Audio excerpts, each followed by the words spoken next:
So here we are on our next camping trip. This time we're going to take the Stuart Highway up to Coober Pedy.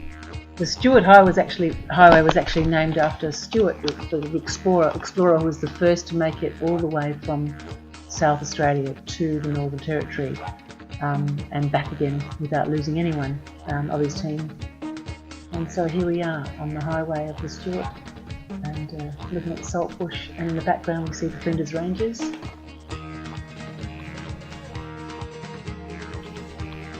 Port Pirie. I never thought we'd go to Port Pirie, you know. It was always one of those towns you avoid because of lead poisoning, so-called lead poisoning, who knows. But we found it to be a charming little place. We found a spot to camp on the Globe Oval, the back of the oval where the football players were training on a Wednesday night, and we thought it was a free site. Turned out that it wasn't, but we didn't find that out till the way back, but that's okay. We rode our bikes around the area, and there's the little island in the middle of Port Pirie, surrounded by mangroves, where we did some cycling. There's Norda driving to a red light. Yeah. Here we are back on the Stuart Highway again, heading north to Port Tremaine. Port Tremaine, that's real. Yeah. What do you get to say about Port Tremaine? Well, it's got a long, not a bridge, jetty. It's supposed to be the longest in Australia or South Australia, or maybe in the Southern Hemisphere, whatever. It's the longest one we've seen. We didn't walk to the end of it because it's a long ways, but we took pictures of it so you can see how far it is. The people go crabbing here, and the water must be a low tide, it's way out. It's like at least a kilometre out. They catch crabs there too. They don't really swim much, not very much depth or anything. And in the distance there you can see Port Pirie, smelter works. There's a lot of trains along the way, and there's kind of a theme of our trip. We saw trains everywhere we went. And this is our first free site. So in America they call this boondocking. Driving off the highway on a spot which was in our trusty little book called Camps Number 8. Camps Number 8. We drove through some narrow bits where we switched the caravan a bit, but it was a great spot, wasn't it? Really quiet near the railway. It was flat, so we could ride our bikes a lot, even though we kind of got in trouble when we hit sand and fell over, but we won't show you that part. That red soil, you know, you don't want to be doing that on in the wet season. You bog your car really quickly, I think. Middle of the train. We camped right near the train, so we heard it all night long. The train takes, what is it, iron ore, zinc and iron ore, I think, from Broken Hill to Port Pirie for smelting. And the road just goes forever, like thousands of kilometers. Yeah, amazing. And then the road trains, 3 of them, they can be 56 meters long, which is 175 feet.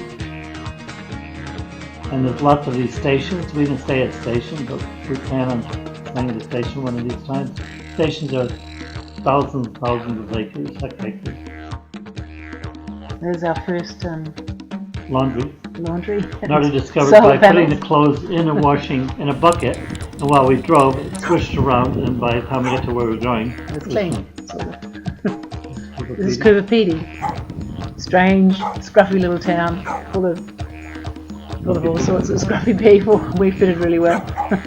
Rusty stuff. They live underground because it's really, really hot. And underground, these houses, they use disused mines and make them into their homes. And 23 degrees down there all year round, which is amazing. Mrs. Faze, she built this house. She took 10 years to do it by hand back in the 60s, and then she had 2 women help her. They chiseled a couple more bedrooms, but this is just earth. We just dug this out of the ground. Yeah. You think it's going to collapse on you. She's actually got 2 matchsticks stuck in the ceiling somewhere that she put there in 1960 something, and those 2 matchsticks are still in place. So hasn't moved a bit. Yeah.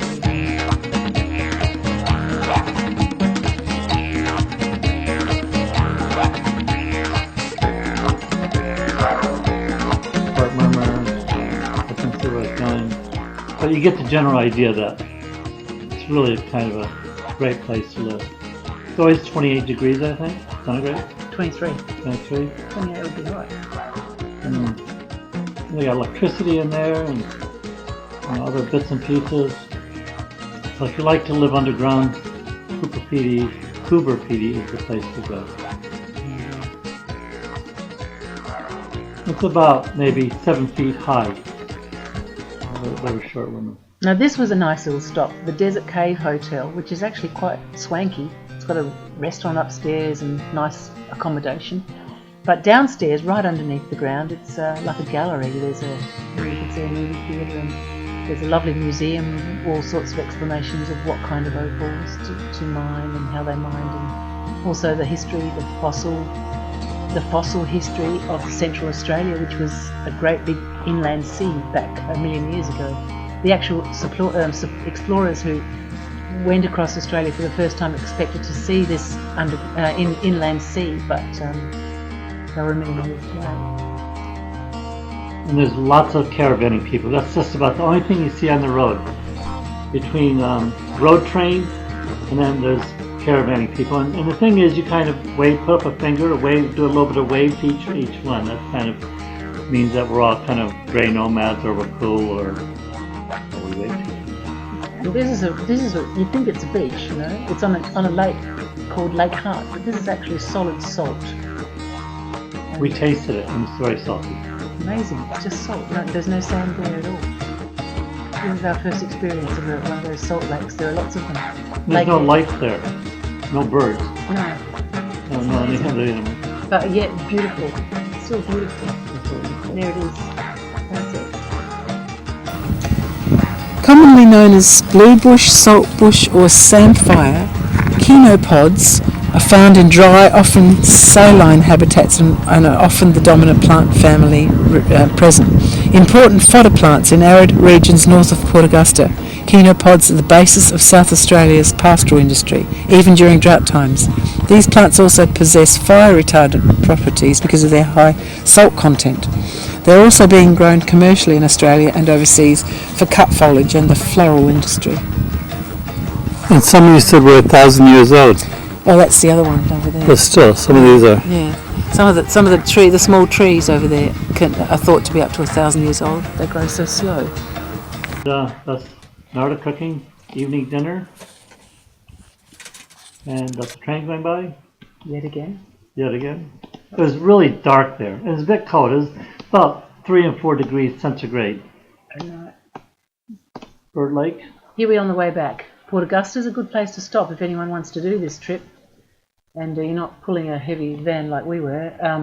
Go from Adelaide to Port Augusta, stay there in a fabulous caravan park, look at the beautiful arid lands museums there, which are really beautiful, and then continue north. This is our first shot at taking a shower outdoors. Well, a whole football club were out there running around. We were in there naked, standing in the middle of the oval. Luckily, we had something surrounding us. We actually got kicked out of that place. We're hanging up because this is Snowtown, very small town, and famous for the Snowtown murders of 12 people put into barrels. And this is the train.